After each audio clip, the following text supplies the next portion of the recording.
If you've ever stared at your points balance and thought to yourself, I have no idea what I'm doing, I don't want to mess this up, that is not a you problem. That is a very common problem with everyone who's starting in points and miles. Most points content is built for people who love complexity, who are looking to maximize, or for people who have the mental capacity to just figure out every nuance of this hobby and chase the perfect redemption. But if you're rebuilding after loss and you are carrying the provider role on your own and you are making all the decisions, decision fatigue is real. You don't need more options. You need a simple, clear path about what to do and how to do it. So I'm going to give you some relief. I'm going to walk you through my simple steps to help you decide, when do I use the portal versus when do I transfer out points? We're going to make it nice and easy so that you're not spending hours on end searching for flights or comparing prices.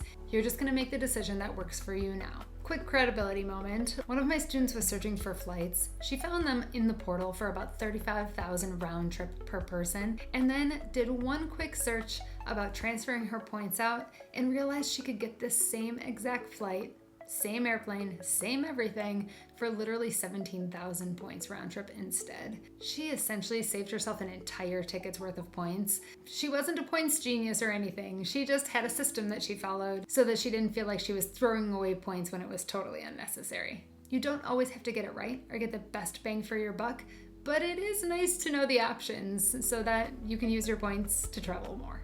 Also, if you're in that very specific window where you are thinking to yourself, I would love to travel, but I just don't even know where to begin. I used to travel with my person. It's been a long time since I've done this on my own. He or she used to plan everything and now it's all on me. I want to make traveling totally feasible for you again. I've put together 7 things that I think are really helpful when starting traveling again. Some of it is mindset stuff and some of it is really practical, like how to stay safe, little tips here and there. So check the description below. I've linked that. You can grab that guide. It's entitled Rediscover Travel After Loss, and I know it will be helpful.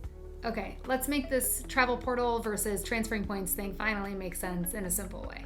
All right, when somebody says book in the portal, what they're talking about is a travel portal that's built into the bank's system. So that could be through a bank like Chase, Capital One, American Express, you get the idea. You search for flights or hotels or rental cars in the same way that you normally would if you were to go to Expedia or Kayak or some other site like that, except that you're doing it through the bank system. So you put in your cities, your dates, how many passengers are going, and it's gonna pull up flights and show you cash prices just like a normal search engine would. But the difference is you can pay with cash in the portal, or you can apply the points that the bank has given you by earning those sign-up bonuses on the credit cards that you've applied for. So using the portal is a very simple way to get usually just a cash for points, quick one-to-one redemption to use your points for something that you can very clearly see is available. Portal booking is simple. It's predictable, it's familiar, and it's a great way to get your first win when you have points in a system that you've never used before and you just want to go somewhere for free. It makes you feel like, okay, I can actually do this. I can use points to buy an airplane ticket and it's for real. Like I'm gonna get on the flight. That is exciting. I'll just tell you a quick story. The first time I ever used the Chase travel portal, I was flying out east and I had that same exact experience where I booked it, I applied my points, and I sat back and then I checked my email immediately to be like, is this real? Am I going to be able to get on the flight? And I am not even joking. Until I actually stepped foot on the airplane, I still couldn't believe that points paid for my flight. I had saved hundreds and hundreds and hundreds of dollars because 3 of us were flying, and I literally did it for free. And it changed the way I engaged with the hobby completely because it was so thrilling to have that win. Now, was it the best value I've ever gotten for a flight? No, it wasn't, because it was the first time I was doing it and I really didn't know. I just wanted to go somewhere for free. But I achieved my goal. I flew to see my friends, I brought my kids, and I didn't pay money out of my pocket to do it. That was a huge win. So if your first booking isn't optimized, but it's getting you out there and it's getting you where you want to go, then that's a win, and that's totally fine. Because if you're like me, what it will do for you is it will give you confidence and encouragement to go back and learn a little bit more so that maybe next time you'll get a better value for the points that you have. Now, transfer partners. When someone says transfer partners, what they mean is that you're taking those same points that you could use in the portal and you're transferring them out of the bank's system to an airline or a hotel group to use in their system instead. So instead of paying inside the bank system, you're now paying inside the airline system, for example. And that is where sometimes you get those stories where people are like, oh my gosh, I just spent 25,000 points for a $900 flight. In the portal, that would have cost me 90,000 points. I just spent 25,000 points for it. That is mind-blowing. So yes, that's really exciting and it can be totally thrilling, but here's the thing most people don't really talk about that I want you to keep in mind. Transferring to partners can be more time-consuming, more steps, and slightly more risk if you're not careful. Because once you transfer points to a partner, like United, for example, or Hyatt Hotels, you cannot untransfer them.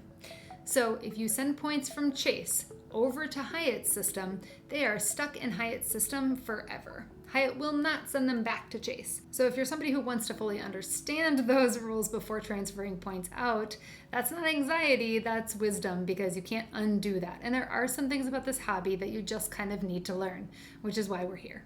Let me know in the comments below where you think you are in your journey. Are you in the, I'm just gonna book something in the travel portal kind of spot? Or are you more like, I'm ready to transfer my points out and try to get a little more bang for my buck? Okay, now let's talk about the 10-minute decision-making rule so that you can move forward with confidence. Here's how this works. You are gonna give yourself 10 minutes, not 10 hours, and you're gonna answer a few questions in order. We'll call this how to book flights without regrets. Ready? Question number 1, are your dates fixed? For example, if there's a school break you need to work around, or you've already taken PTO, or there's a wedding you have to be there for at a very specific time, fixed dates usually favor the travel portal. Because fixed dates mean you don't have a lot of flexibility to search for the perfect award availability. That's just code for when life is complicated or limited, sometimes it's nice to just book it and be done with it.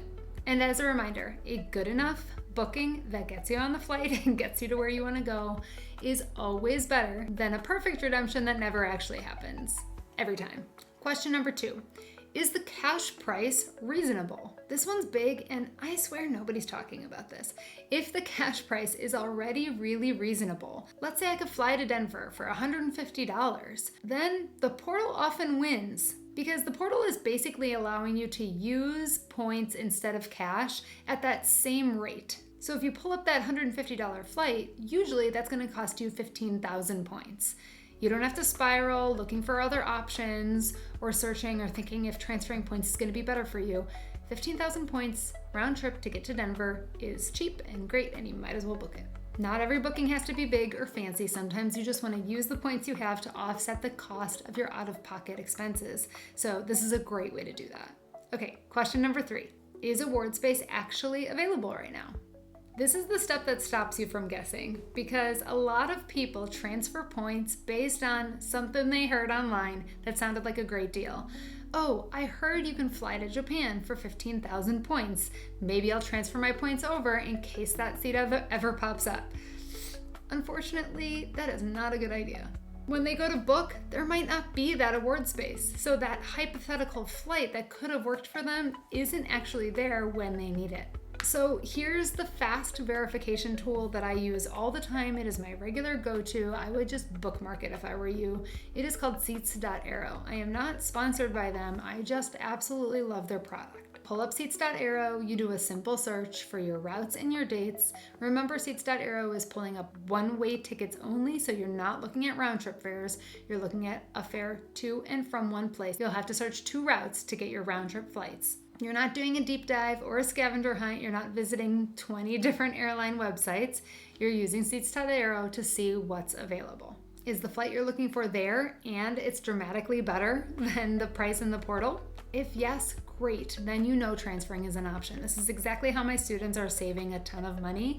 Like my student who flew on that flight for 17,000 points instead of 35,000. She found it on seats.aero, she transferred them over, boom, she saved a ton of points. So this is when transferring really makes sense. The value is there, the inventory is there, and now you have yourself a simple, easy transfer. Let me just say this again, we do not transfer points on vibes or on hearsay. You want to make sure the actual flight is available for you to purchase right away. Question number 4, do you need flexibility and easy cancellation? If you find flights that are similarly priced, whether you book in the portal or transferring out to partners, I would recommend you transfer the points. And that's because if you have to cancel or you're looking for flexibility around flights, it is much simpler to do that directly with an airline versus going through Chase or Capital One's system. Now, you can buy refundable, cancelable flights through the portal as well, but it will cost you more money or more points to do that. So compare apples to apples, and if they're about the same, I would recommend transfer those points out. You'll have greater flexibility and easier customer service experience. So the checklist ends like this. If the portal is reasonably priced or low cached prices, your dates are fixed, and you want simplicity, just book in the portal. If award space is verified and the point saving is huge, then it makes sense to transfer your points out and book that way. That's the rule. 10 minutes. Decision made, trip secured. Do you have some sort of similar checklist that you go through in your head when you're looking to book? I would love to hear about it down in the comments or to hear where you found your most success, travel portal versus transferring points. Remember, the goal is not to maximize. The goal is just to use the points for your life the way you want to. So if that's 1 cent per point, that's fine. It's still not cash you're spending. Because in the meantime, while you're frantically searching for those other flights, they might disappear or sell out, so it's not even worth it to waste all that time most of the time. And if you're like me and you're here because you want travel to be a part of your healing process and your healing journey, it is much more important for you to get on that trip than it is to save $100 or $200 doing it. So yes, we want good values and redemptions, but we're not going to sacrifice everything on the altar of perfect. Baggage fees and extra costs when you're booking budget airlines. I regularly look at flights to Denver and I'll see really cheap flights on Spirit or Frontier, but it's really important to remember that those airlines are not paying for your baggage and oftentimes not even carry-ons. So if you're going to account for the price of that ticket, you also need to account for the baggage or any seat selection that you would want to make. So before you hit purchase, just do a quick search on their website to see how much are they actually going to charge for whatever bag it is you're bringing or whatever seats you actually want, and then add that on to what you're actually paying for the flight so that you can compare properly. If you need a quick reference for something like this, Airfare Watchdog has a great website where you can look up the baggage fees for all the different airlines. I'm not saying this to make it complicated, I just want you to keep it in mind so that you're not surprised with a bunch of fees and cost on the back end when you didn't really account for that at the beginning. And I don't want you to feel like, oh, this is so complicated, or oh my gosh, I'm missing something. So just make sure that you have it in mind to begin with. I'm looking forward to hearing what kind of redemptions you have scored in the comments down below, and I'll be back to share more of what I know. I'll see you next time.